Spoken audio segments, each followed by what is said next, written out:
여러분, 민주주의의 꽃은 선거라고 합니다. 하지만 그 꽃이 우리 국민의 손이 아닌 외국인의 손에 의해 꺾이고 있다면 여러분은 믿으시겠습니까?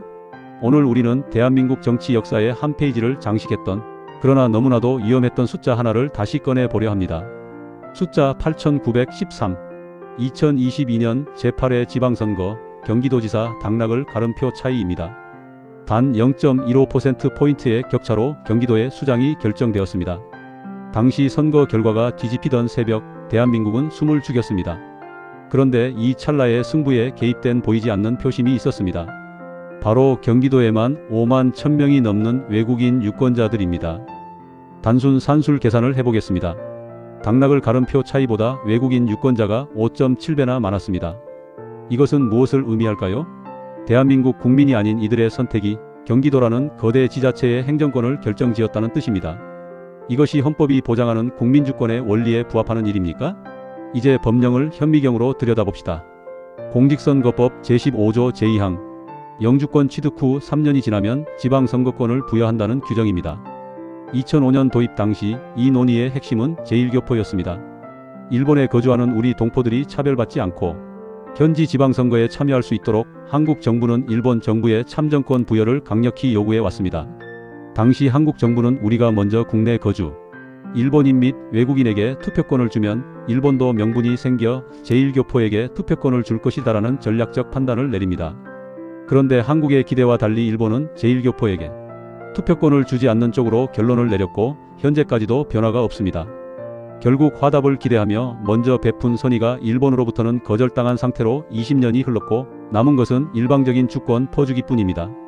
이 법의 명분은 선진적인 다문화 사회였지만 의도와는 달리 현실은 외국인 유권자의 약 80% 이상은 중국 국적자이고 이들에 의해 선거를 통해 나라 일꾼을 뽑는 일에 민의가 왜곡되는 상황에까지 이르게 된 것입니다. 전체 외국인 유권자들의 숫자는 2006년 6,700명으로 시작해서 현재는 약 14만 명으로 추산하고 있습니다. 그중 81%가 중국 국적자이니 12만 가까이가 중국인 유권자입니다. 이는 어느 지방이든 당선자를 바꿀 수 있는 거대 집단입니다. 그런데 정작 중국에 사는 우리 국민에게 투표권이 있습니까?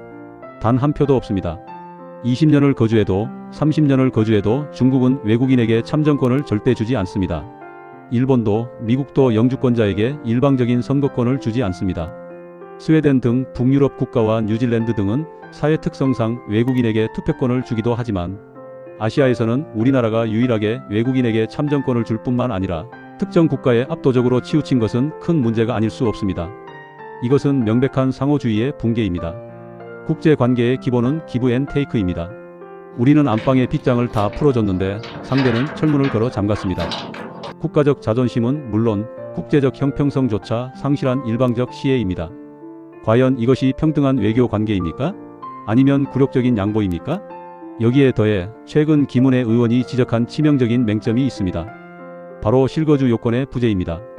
현행법은 외국인 유권자가 등록만 되어 있으면 투표를 허용합니다. 실제로 그 지역에 살고 있는지 세금을 내고 있는지는 묻지 않습니다. 이것이 불러오는 끔찍한 시나리오가 무엇인지 아십니까? 영주권만 유지한 채 본국으로 돌아가 사는 외국인들이 선거철만 되면 비행기를 타고 들어와 한 표를 찍고 나가는 것입니다. 이른바 입국 투표객에 의한 민의 왜곡입니다. 지역 현안에 대해 아무런 관심도 고통 분담도 하지 않는 사람들이 정작 그 동네에 뼈를 묻을 우리 주민들의 삶을 결정하는 꼴입니다. 주민등록 주소지만 걸어두고 해외에 체류하는 유령 유권자. 이들이 특정 정당의 동원령에 의해 조직적으로 입국한다면 어떨까요? 경기도지사 선거의 8,913표 차이는 순식간에 뒤집힐 수 있습니다. 이것은 민주주의의 시스템을 악용하는 정교한 침공입니다. 우리는 지금껏 이 거대한 구멍을 방치해온 것입니다. 여러분께 법리적인 질문을 던지겠습니다. 지방자치법상 주민의 권리와 헌법상 국민의 주권 중 무엇이 우선입니까? 지방자치 역시 국가주권의 테두리 안에서 움직이는 조직입니다. 주권이 없는 외국인이 국가기구의 수장을 뽑는 과정에 개입하는 것은 헌법의 근본 정신인 국민주권주의에 대한 정면 도전입니다. 상황이 이렇게 심각한데도 정치인들은 왜 이 문제를 외면할까요? 답은 비겁하게도 표 계산 때문입니다. 외국인 밀집 지역의 표심을 잡기 위해 국익을 내팽개치고 우리 국민의 세금으로 외국인 맞춤형 공약을 남발합니다. 국민보다 외국인 유권자의 눈치를 보는 정치가 정상입니까? 이것은 대의민주주의가 아니라 표구걸 행위에 불과합니다. 우리는 이제 단호해져야 합니다. 법을 바꿔야 합니다. 2026년 3월, 지금이 바로 그 골든타임입니다. 첫째, 상호주의 원칙을 법전에 명문화해야 합니다. 우리 국민에게 권리를 주는 나라에만 우리 권리를 줘야 합니다. 이것은 차별이 아니라 국가 간의 정당한 상호 존중입니다. 둘째, 엄격한 실거주 요건을 도입해야 합니다. 선거일 전 일정 기간 이상 국내에 실제로 거주했음을 증명해야 합니다. 단순히 영주권증만 내밀고 투표하는 시대는 끝내야 합니다. 지역사회와 운명을 같이 하는 사람에게만 권리를 주는 것, 그것이 지방자치의 본래 취지이기 때문입니다. 셋째, 출입국 데이터와 선거인 명부를 실시간으로 연동해야 합니다. 해외에 장기 체류하며 먹튀 투표를 노리는 이들을 걸러내야 합니다.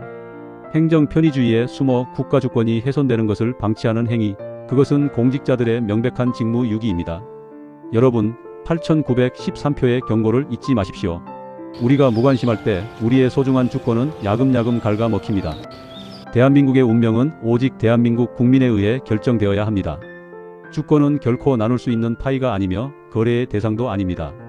내 나라, 내 동네를 지키는 힘은 깨어있는 국민의 분노에서 나옵니다. 여러분의 한 표가 외국인의 조직적인 표심에 묻히지 않도록 공직선거법 개정을 위해 모두가 한 목소리를 내야 합니다. 대한민국의 주인은 여러분입니다. 주권을 수호하는 길에 여러분의 관심과 용기 있는 감시를 부탁드립니다. 곧 다가오는 6월 3일 지방선거에서는 오직 국민의 의사만이 오롯이 반영되기를 희망합니다. 감사합니다.